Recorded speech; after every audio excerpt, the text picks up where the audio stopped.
Yo, what's up guys, it's Gabzzz here and welcome back to another video. Today we have my review of 10kMoss and Wxvy Jackson's Morse Code. Moss and Wxvy are the next up artists in the city. Like, not only when it comes to this project, but their single, Looks Could Kill ILKK, had probably the best build out of the city this year. I genuinely think these guys have literally come from nothing into probably the mainstay in the underground community in Toronto. And it's been probably the best success story out of the city this year.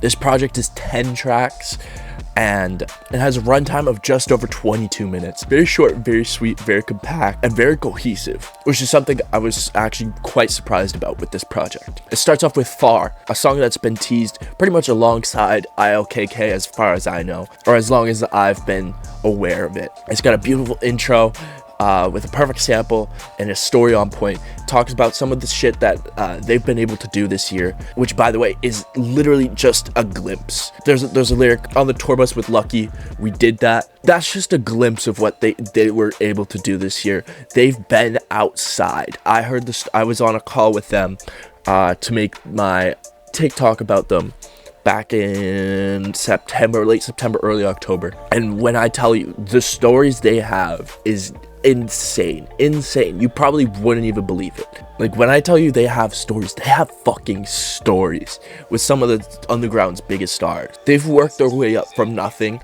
by literally just being at the right place at the right time. And this song is just a glimpse and storytelling version of that. I gave it an 8.5. We then get Hollywood, which is another amazing sample. This project is riddled with perfect samples with distorted beats, is very good. Boss's flow on this really sets the tone perfectly, and Wxvy's ability to build off that just shows off their insane chemistry. It's a very short track, this one, and I really don't have anything else to say about it other than the fact it really fits the project well. It's a 7.7 for me. We then get Genesis with the No Role Models J. Cole sample. Is fucking gas. Not the catchiest of tracks, and not something that I would necessarily go out of my way to be like, oh, I want to listen to Genesis, but definitely a sleeper track that literally, if you're playing the project or if it comes out on your playlist, you're like, oh shit, I forgot about this track, and I forgot how good this track is. The Jersey Club breakdown too on the end of the track is very, very cool. I gave it a 7.4. We then get What's a Divas? I believe I'm saying that right. What the fuck is a Divas? That's what I would literally like to know, like legit, what the fuck is a Divas? But it's another underrated banger. Like, when I looked at the track list for this project, I was not expecting much from this one, but it really surprised me. I almost feel like it could have been a single.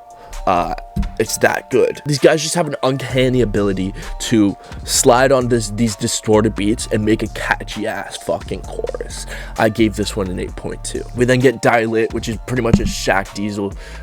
It might be executive produced by Shaq because it's just his artists. You got Duke, Moss, and Wxvy on the same track. It hits hard. It's something I don't think I've heard T.O.B. Duke do very much, at least to this point. But Moss and Wxvy really made it easy for him to slide on this one, absolutely bodying this beat.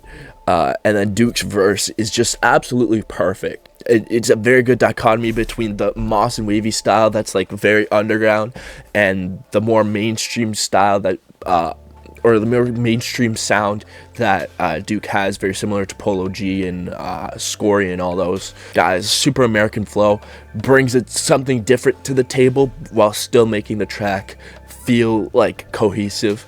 I gave it an 8.4. We then get Rich Gang. Transition into this track was very good. Something I wasn't expecting. Again, I wasn't really expecting cohesiveness on this project, but the transitions between tracks were very, very good. 4-5 did his thing. Moss and Wxvy did their thing. This track is honestly like my 2023 underground in like one track. These are probably my most listened to artists this year, like from the underground. Also, the way Wxvy comes in on this track, like, I believe this is a throwaway track that 4-5 had, and then Moss and Wxvy took it and did their thing on it, because the way Wxvy comes in on it and does the verse for him and Moss was very good. It's just different. The way he just perfectly transitioned from 4/5's part into their part perfectly, and then Moss, obviously, with the chemistry they have, did his thing as well. I gave this one an 8.7. We then get Nauseous P2, or part 2.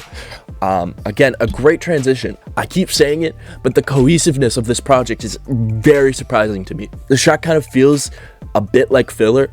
Not a skip by any means. There's no skips on this project at all. But when you come off 3 straight hard-hitting songs with What's a Divas, Dilate, and Rich Gang, this track kind of feels like a low point, but a much-needed one for this project, and it does make the project feel complete. I gave it a 7.3. We then get another banger in ILKK, the most anticipated track out of the city this year. I mean, what can I say about this track that hasn't already been said a million times?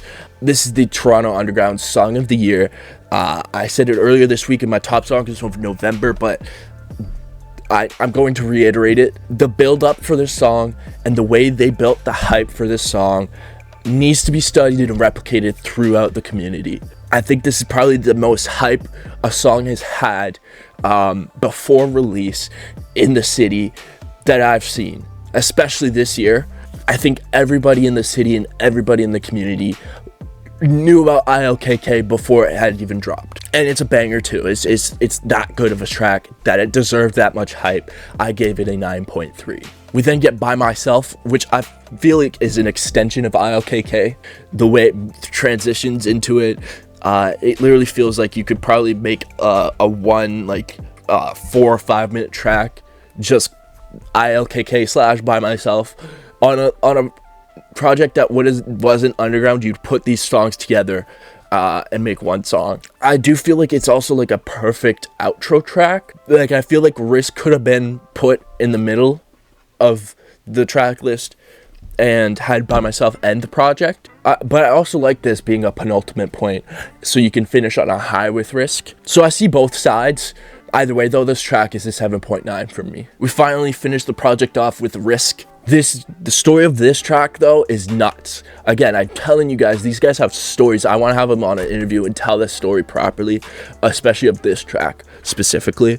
But let me tell you, when they're talking about taking a risk, they literally took a massive ass risk. And they've done it throughout this year. Kato's I fits this track so well and meshes so well with Moss and Wavy that you may actually miss him on the first listen. You kind of have to know Kato and his voice to differentiate him from the other two on this track, but that's also a good thing in my opinion. I feel like if a casual listener was just to discover this track, they'd be like, oh, okay, who is this, and who is this, and then differentiate the three. And I feel like that's actually a better way to grow an audience, especially with this type of collaboration. I gave this one an 8.3. All in all, this project is a masterclass from two guys who are about to blow the fuck up. Two guys that are homegrown from the community in Toronto, and it's truly some of the best work out of the city this year, and it couldn't come from better people. Moss and Wavy are some of the most hardworking, genuine people in the city and deserve every bit of success they've received. These guys got to the place they're at purely by being at every event possible. Like, literally, I remember Moss being at the DMTV Underground Showcase back in February, and in which I really didn't know him that well. I didn't even talk to him at the event, but I saw him there, and I knew he was gonna be there because of interactions we had in the DMs. And to see the progression of not only him but Wavy as well, from that point to now, the point we're at now, is actually insane. It genuinely shows that if you put the effort in and you put in the work, you will find some sort of success. And the year these guys had just proves it. They also perfectly ended the year with this project. It was well executed, well produced, and surprisingly cohesive, as I've said a million times throughout this video. This project was honestly better than I even expected, and my expectations were high. I gave Morse Code an 8.2 out of 10. So let me know what you thought of Morse Code from Moss and Wavy in the comments down below, and be sure to subscribe for more music content. I've got a few more videos coming to finish the year off. We're going strong on YouTube to finish the year. I think everywhere else is going to be a little bit less because I've been going hard a little bit since September. So we're gonna slow down a little bit on the TikToks and IG carousels. I'm gonna try and do one a day, finish the year off. I think it's one video split out into maybe 4 parts. That's the tease I'm giving you. So yeah, I will see you guys in the next video.